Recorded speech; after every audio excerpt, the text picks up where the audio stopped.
stood at the entrance of the Interstellar Coalition Military Academy and tried not to show how nervous he felt. The building stretched high into the purple sky of the training planet. Ships from dozens of different worlds sat on landing pads all around him. This was it. He was really here. He adjusted the breather mask on his face. The air on this planet had too much nitrogen for human lungs. Most of the other species didn't need masks. That was just the first reminder that he was different from everyone else here. A group of cadets walked past him. One of them was nearly 3 meters tall with 4 arms. Another had blue scales and a tail that dragged on the ground. A third looked like a walking insect with clicking mandibles. They all glanced at and kept walking. He heard one of them laugh. "Is that the human?" the 4-armed one said. "Must be, look how small it is," another replied. Pretended not to hear. He picked up his bag and walked toward the main doors. Inside, the academy was even more impressive. The ceiling was so high he couldn't see the top. Holographic displays floated in the air showing maps, schedules, and announcements. Hundreds of cadets moved through the halls. Didn't see a single other human. He found his way to the registration desk. The officer behind it was a tall reptilian creature with yellow eyes. She looked down at him and her tongue flicked out. "Name?" she asked. "Cadet from Earth." She tapped on her console. "Ah yes, the human, you're in cohort 7, your instructor is I, he's tough, don't expect special treatment." She handed him a small device. "This is your data pad, it has your schedule and room assignment, try to keep up." Took the device, "Thank you." "Don't thank me yet," she said. His room was small but clean. He had it to himself, which surprised him. Most cadets shared rooms. Maybe they didn't know what to do with a human. He unpacked his things and looked at his schedule.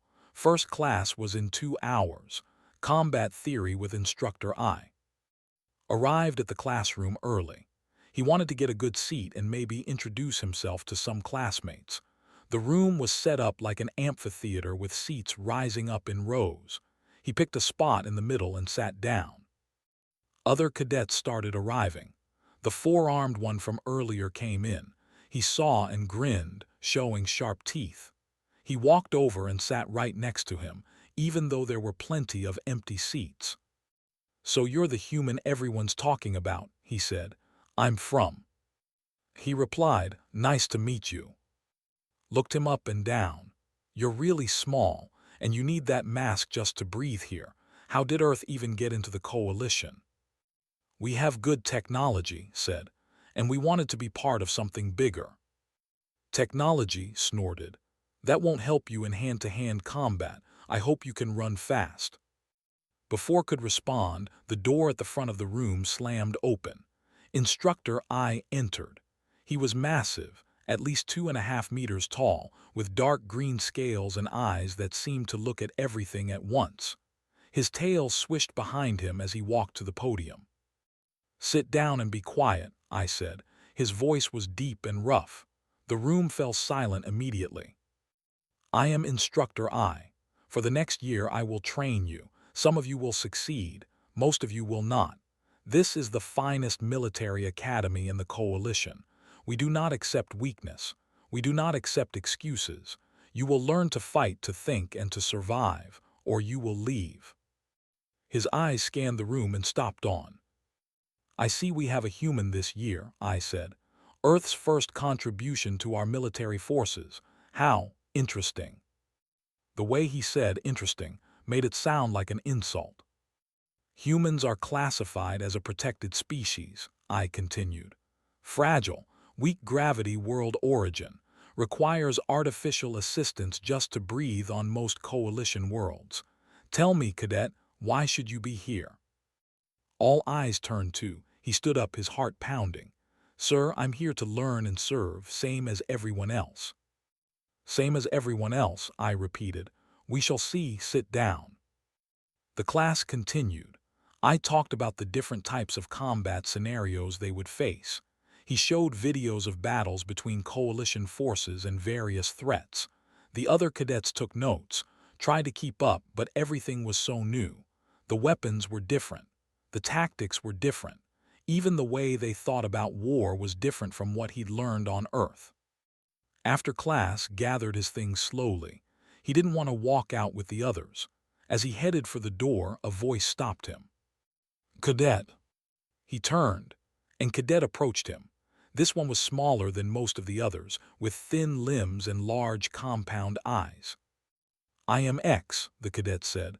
"I wanted to introduce myself. I know what it's like to be different here." "Different?" asked. "I'm from a kite and hive world. We're not known for physical strength either.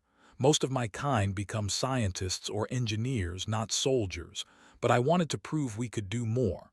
X's antennae twitched. "I think perhaps you and I have similar goals." Smiled behind his mask. "Maybe we do. It's nice to meet someone friendly." "Don't let bother you. He acts tough because he's scared.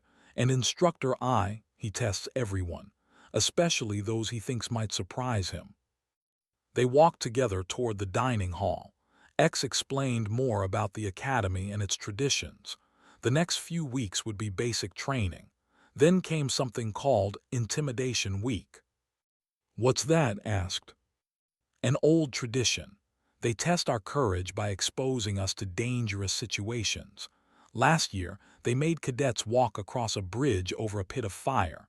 The year before, they locked them in rooms with predators." "Real predators?" "Restrained ones, mostly. No one's died in decades." X didn't sound very reassuring. Looked out a window at the alien sky. He'd left Earth to prove that humans belonged out here among the stars. He'd left behind everything familiar to be part of something greater. Now he was the smallest, weakest person in a room full of beings who were born stronger and tougher than him. But he'd known it would be hard. He'd known he would be different. He just had to find his own way to succeed.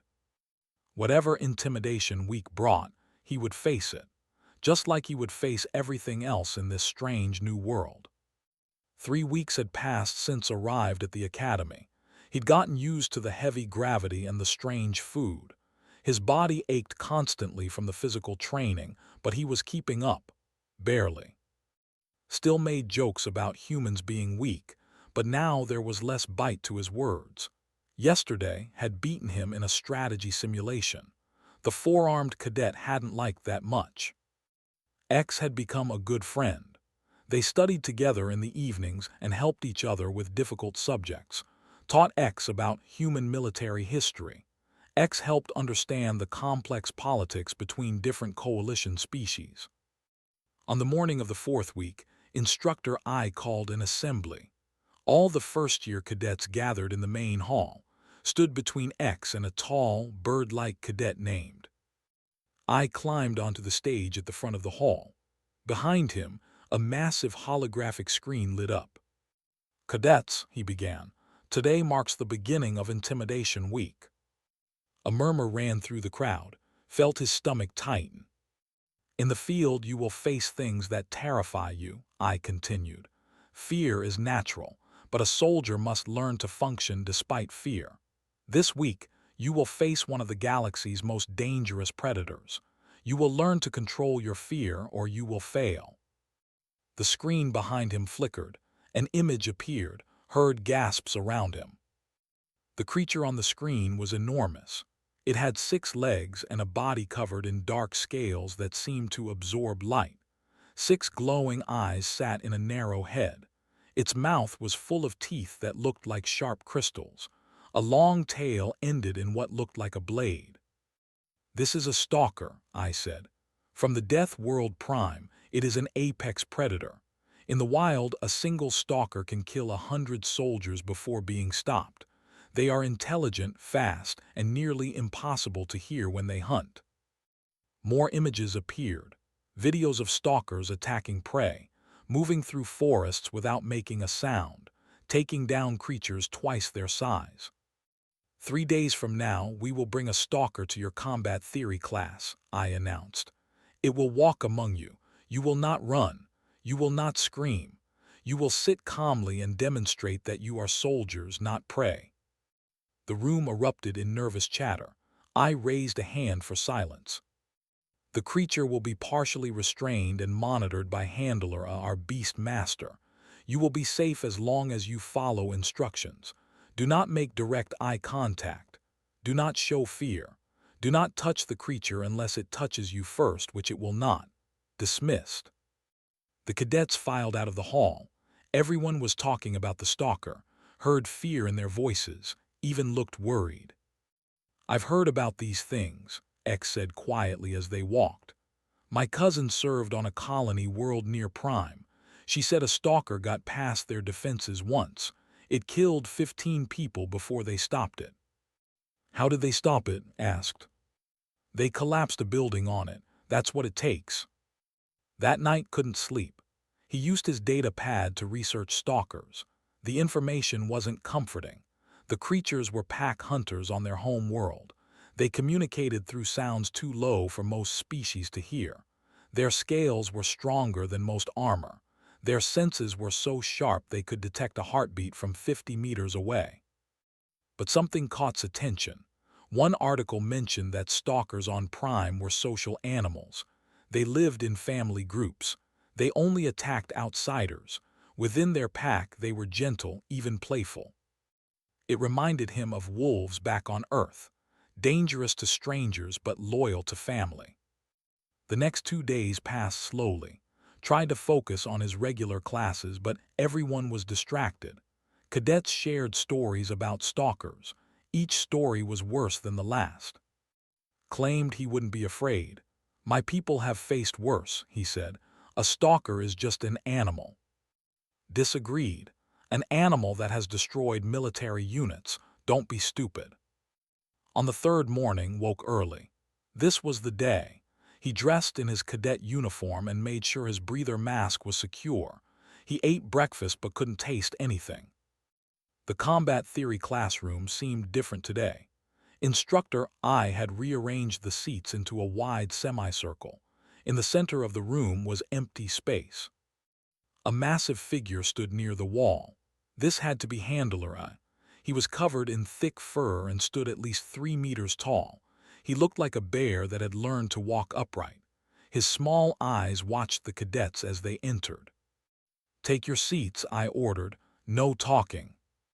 Sat between X and a blue-scaled cadet named. His hands were shaking slightly. He put them in his lap where no one could see. "Handler will now bring in the stalker," I announced. "Remember the rules. No direct eye contact. No sudden movements. Breathe slowly and stay calm." A move to a large door at the side of the room. He entered a code on a panel. The door opened. For a moment, nothing happened. The room was completely silent, could hear his own heart beating. Then the stalker entered. It was even bigger than the pictures suggested. Its shoulder was level with A's chest. The dark scales rippled as it moved. 6 eyes glowed with a pale green light. Its claws clicked softly on the floor. But it made almost no other sound. No breathing, no growling. It moved like a shadow. The stalker's head swung slowly as it entered the room. It was looking at the cadets, studying them. Those 6 eyes seemed to see everything. I walked beside it, one massive hand resting on the creature's back. The stalker wore a metal collar but couldn't see any leash or chain. "The stalker will walk past each of you," I said quietly. "Stay in your seats." The creature began moving along the semicircle of cadets. As it approached the first student, a reptilian cadet named, everyone held their breath. Scales had turned pale. Her eyes were fixed straight ahead. The stalker stopped in front of her and leaned forward. Its head was less than a meter from her face.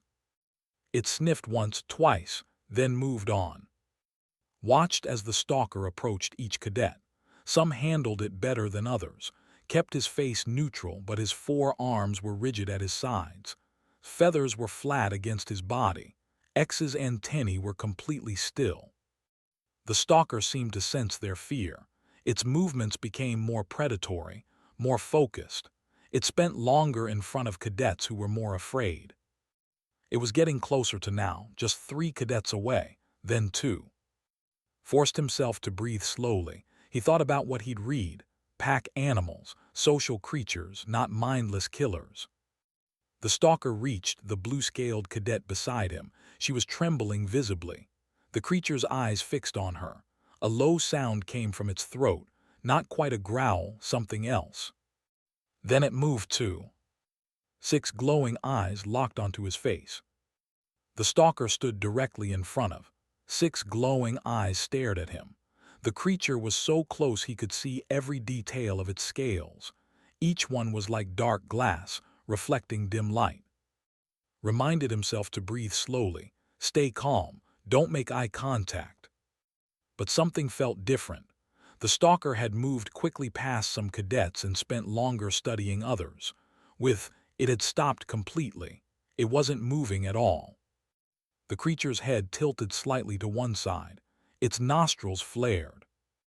Then it did something no one expected. The stalker took a step closer. Not aggressive, almost careful. It leaned its massive head forward until its snout was just centimeters from his chest. It sniffed, a long, deep breath that could feel through his uniform.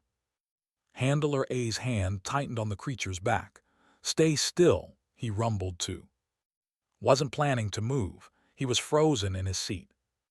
The stalker sniffed again. Its eyes had stopped glowing so brightly. The green light had softened to something gentler, almost curious. Then the creature made a sound. It started low in its chest and rose to a rumble that could feel in his bones. But it wasn't a growl. It was too rhythmic, too steady. Is it purring? X whispered from beside him. The stalker's tail began to move, back and forth, slowly at first, then faster. The blade at the end swished through the air. Impossible, I said from the front of the room. Before anyone could react, the stalker pushed its head against its chest. Not hard, not aggressive, the same way a cat might bump against someone's leg. His hands had been in his lap. Now they were in the air, held away from the creature. He didn't know what to do. The stalker pushed against him again, more insistently. Don't move, human, I warned. But the stalker was moving. It pushed harder against, making a sound that was definitely not threatening. The purring got louder. Thought about his dog back on Earth. Max had done this exact thing when he wanted attention. Just pushed his head against until he got pets. Without thinking, moving on pure instinct, lowered one hand. He touched the top of the stalker's head. The scales were warm and smooth. He found a spot behind what might have been an ear and scratched gently. The entire room gasped. The stalker's purring increased. Its 6 eyes closed halfway. The tail wagged faster. Cadet I's voice was sharp. Stop that immediately. But barely heard him. The creature was leaning into his hand. It wanted more. He scratched a little harder. The stalker made a new sound, something between a purr and a chirp. Handler A, remove the creature now, I ordered. A pulled at the stalker's collar. Come, we go now. The stalker ignored him. It pushed more of its weight against. The chair creaked under the pressure. Had to brace himself to avoid being knocked over. I said remove it. I's scales had darkened with anger. It's not listening, I said. He sounded shocked.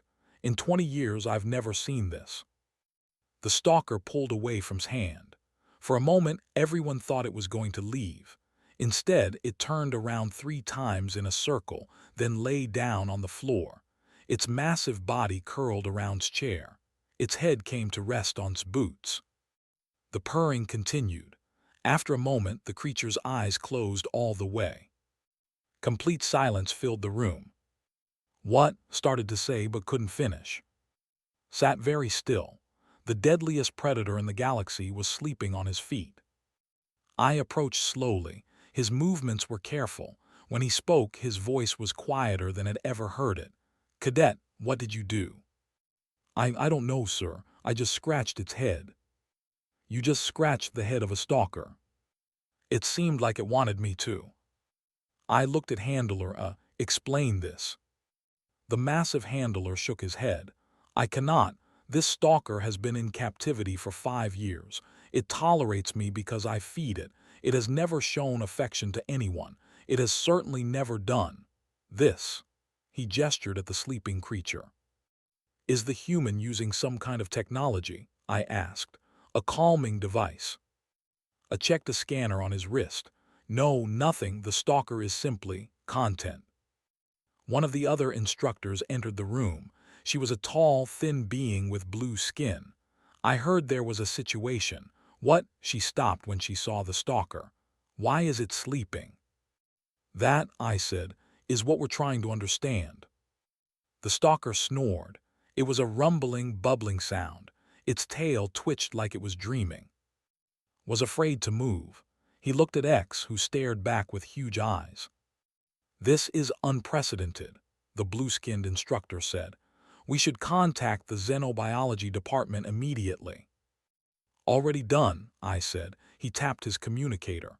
This is Instructor I. We need a full xenobiology team in Lecture Hall 7, immediately.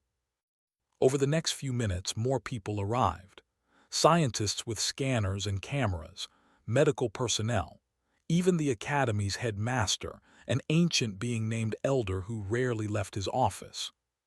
Everyone wanted to see the stalker sleeping peacefully next to a human. They scanned the stalker. They took samples of the air. They recorded everything. The human is releasing standard mammalian pheromones, one scientist reported. Nothing unusual. Increased cortisol from stress, but that's expected. The stalker's brain patterns show deep relaxation, another said. Similar to what we see in juvenile stalkers with their parents. That's impossible, I said. This stalker has never had parents. It was raised in captivity from an egg. I'm just telling you what the readings show. Elder approached his chair carefully. He was old and moved slowly, but his eyes were sharp. Young human, he said, have you had contact with stalkers before? No, sir. I've never even left Earth before coming here. And yet this creature treats you like family. Elder looked thoughtful. Handler, has the stalker shown this behavior with any other species? Never, not once. Fascinating. The Elder turned to the scientists.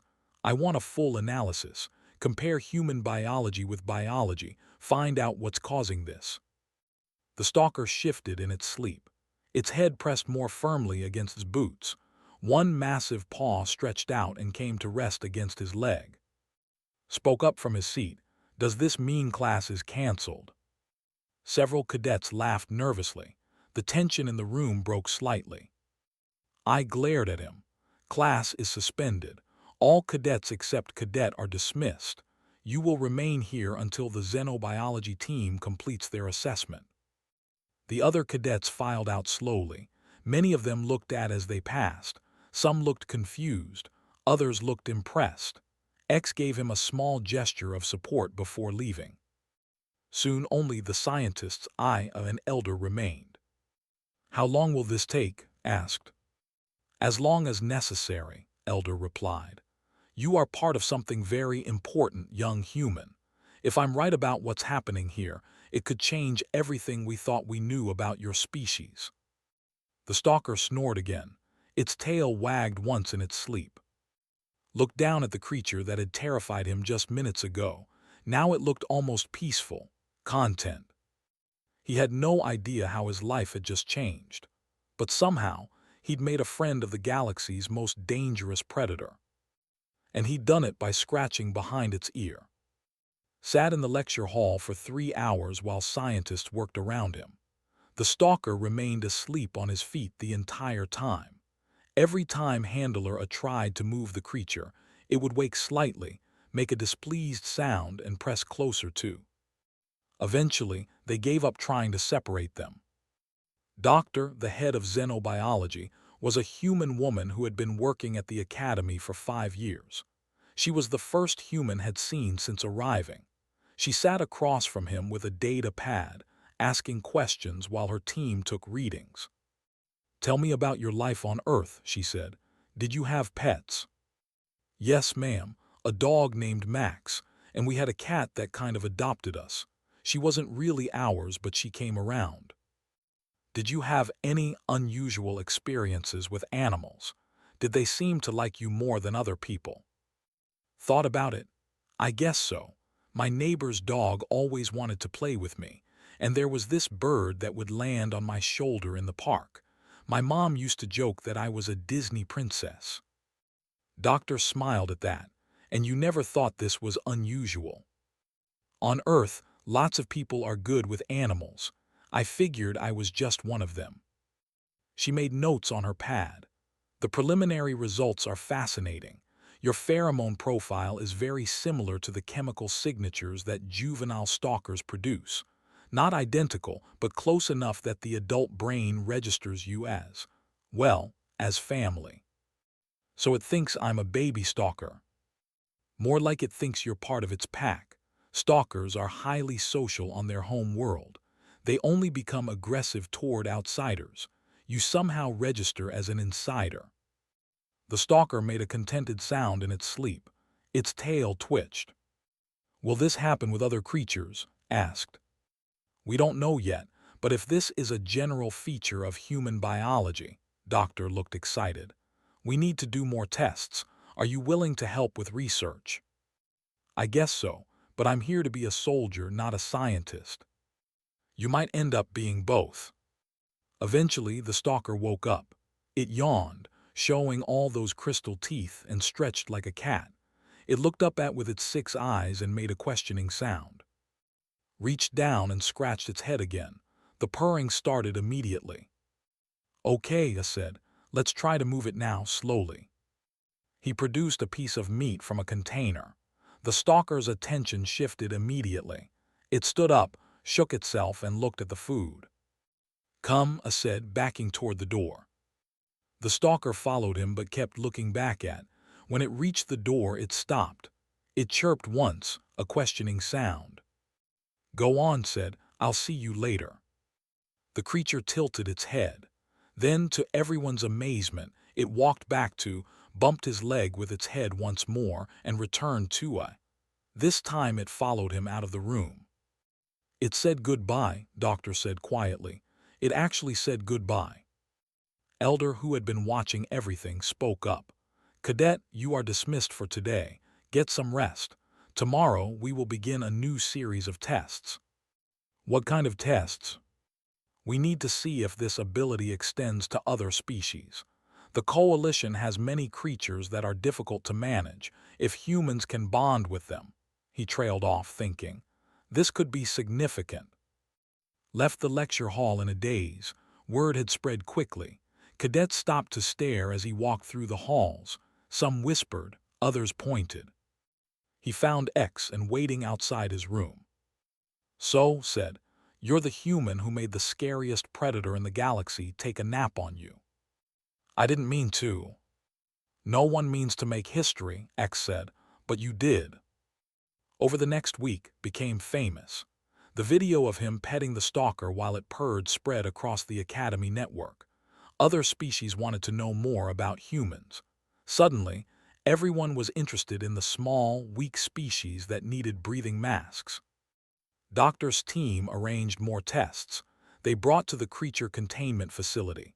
One by one, they introduced him to different animals. A thornback lizard known for its aggression, let pet its scales. A void serpent, which usually attacked anything that moved, coiled around his arm gently. A swarm rat, which traveled in violent groups, sat on his shoulder and nuzzled his neck. Every single creature responded positively to him. It's not just predators, Doctor explained to a conference of scientists, sat in the audience feeling out of place. Human pheromones seem to have a calming effect on most carbon-based. We think it's related to how humans evolved as social creatures. They're wired to make connections. But why? Another scientist asked. What evolutionary advantage does this provide? We're not sure yet, but Earth is unusual. It has an enormous variety of species, and humans learned to domesticate many of them. Perhaps this ability developed to help with that. Commander, a high-ranking military officer, spoke up. What are the military applications? The room went quiet, Doctor looked uncomfortable. Sir, I'm a scientist, not a strategist. Then let me be clear, Commander said. Several hostile species use war beasts in combat, savage creatures that tear through our lines. If humans can bond with these creatures, they could turn enemy weapons into our allies. Felt a chill. He'd been thinking of this as something interesting and strange, but Commander was talking about warfare, about using this ability as a weapon. After the conference, walked back to his dorm slowly. He found X in the study room. You look troubled, his friend said. They want to use this as a weapon, humans bonding with creatures to use in war. X's antennae twitched. That's how military minds work. Everything is a potential weapon. But these are living things. The stalker isn't a tool, it's almost like a friend now. I know, but you can't control how others use information. Sat down heavily. Handler asked me to visit the stalker today. He says it's been agitated since our first meeting. It keeps looking for me. Will you go? Yes, I feel like I should. That afternoon went to the containment facility. Led him to a large enclosure. Through the transparent walls, he could see the stalker packing back and forth. It hasn't been eating well, said. It's distressed. When the stalker saw, it rushed to the wall. It pressed against the barrier and made urgent chirping sounds. Can I go in? Asked. That's dangerous, even for you. It's upset because it can't reach me. Let me try. Hesitated, then nodded. He opened a door in the enclosure. I'll be right here. If anything goes wrong, I'll pull you out. Stepped inside. The stalker rushed to him immediately, nearly knocking him over. It pressed its head against his chest, purring loudly. Its tail wagged so hard its whole back end moved. Laughed and scratched behind its ears. Hey, it's okay, I'm here. The stalker made happy sounds. It circled him twice, then flopped down on the ground and rolled onto its back. Its 6 eyes looked up at him expectantly. You want belly rubs? Knelt down and rubbed the stalker's belly. The purring got even louder. From outside the enclosure, watched in amazement. In 5 years it has never done that, not even with me. Spent an hour with the stalker. They played. The creature brought him things from around its enclosure like gifts. It followed him around. When he sat down, it laid down next to him with its head in his lap. I should probably give it a name, said.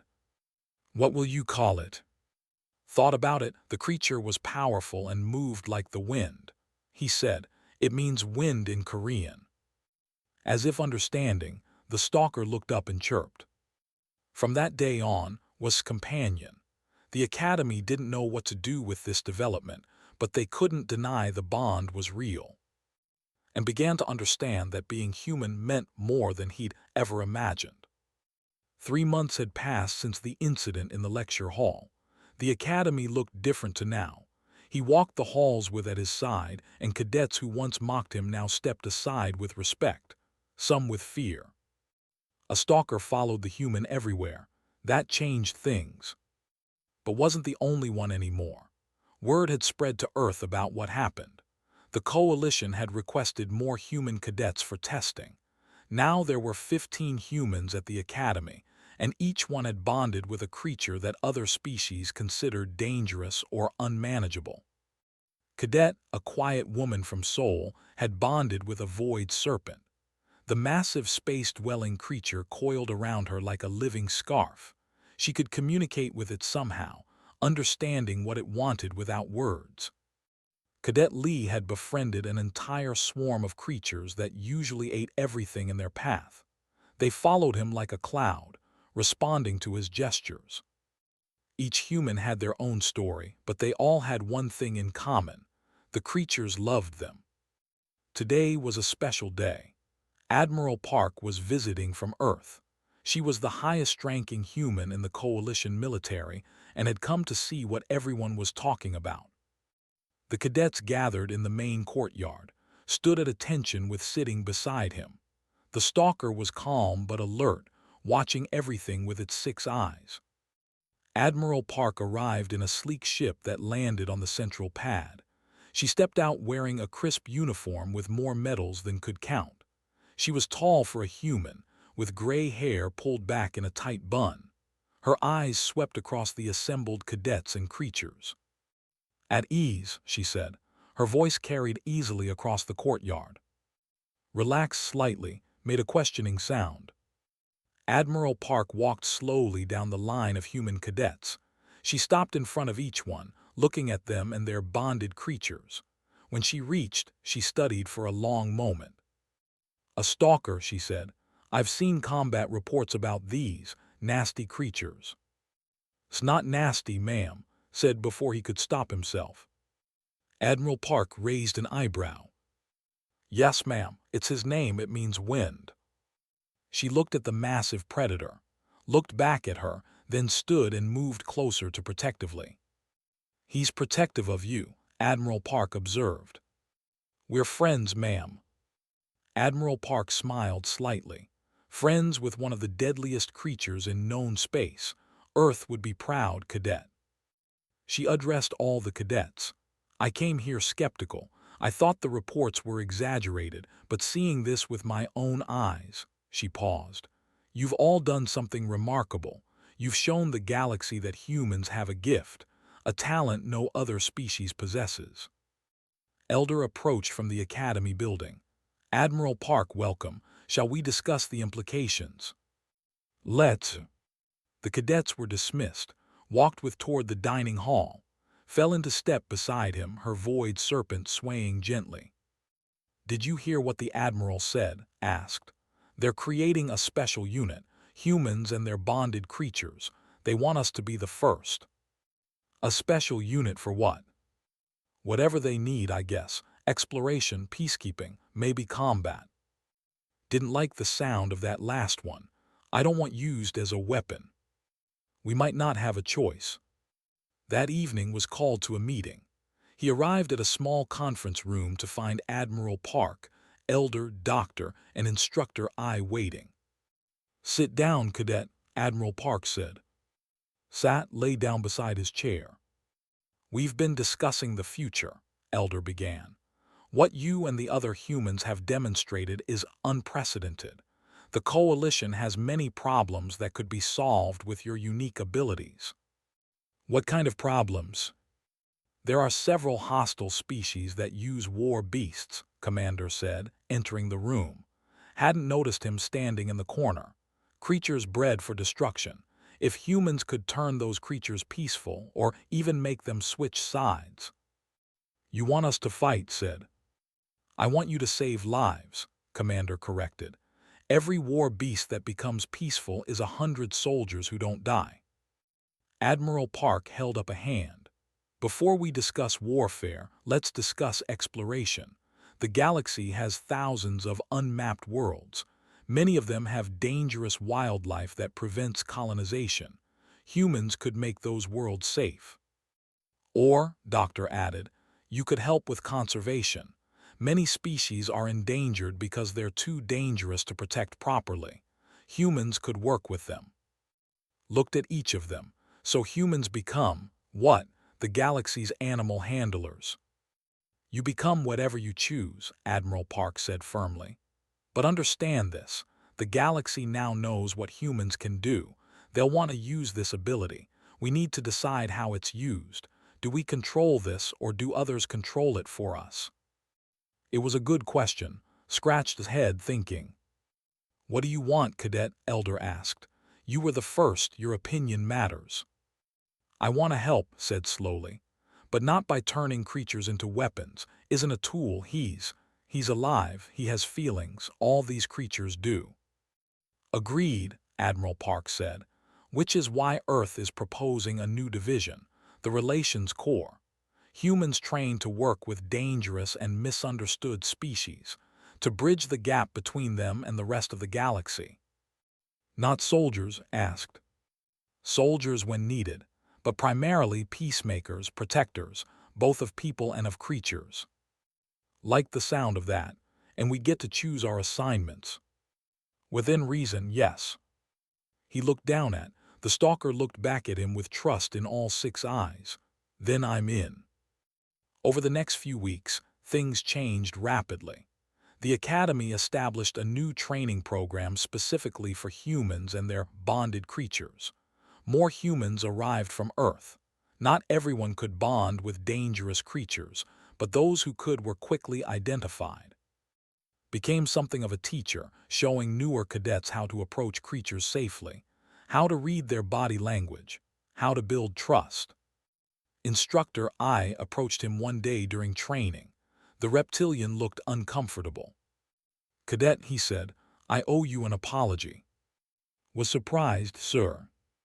I judged your species too quickly. I saw only your physical limitations. I didn't see your strengths." He looked at who was playing with a group of younger humans. "You've taught me that strength comes in many forms." "Thank you, sir. You'll make a fine officer someday." Even had changed his attitude. The 4-armed cadet now trained alongside, learning what he could about creature behavior. "My world has dangerous animals too," he explained. "Maybe I could learn something useful." On graduation day, stood with his class, stood beside him wearing a special harness that marked him as a Coalition service animal, the first of his kind. Admiral Park gave the commencement address. "Today, you graduate as officers in the Coalition military. Some of you will serve on ships, some on stations, some on worlds, but all of you represent the best of your species." She paused and looked at the human cadets. "To the humans here, you represent something more. You are proof that our species belongs in the stars not because we're the strongest or the fastest, but because we have a gift for making friends.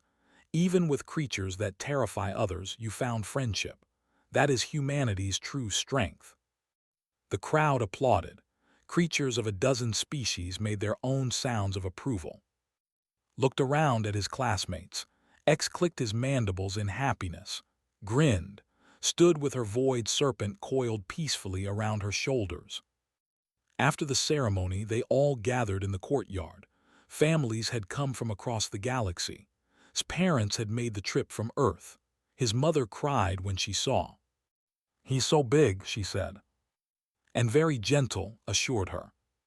Sensing Smother was important to him, approached carefully. He lowered his head and made a soft chirping sound. Hesitantly, Smother reached out and touched the stalker's scales. "Oh, he's warm." "And he purrs," said with a smile. His father laughed. "You always did have a way with animals. Remember when that stray cat wouldn't leave you alone?" "I remember." They talked for a while about Earth, about home, about everything had missed. But he realized he didn't miss it as much as he thought he would. This was home now. The Academy, the stars, his friends from different worlds.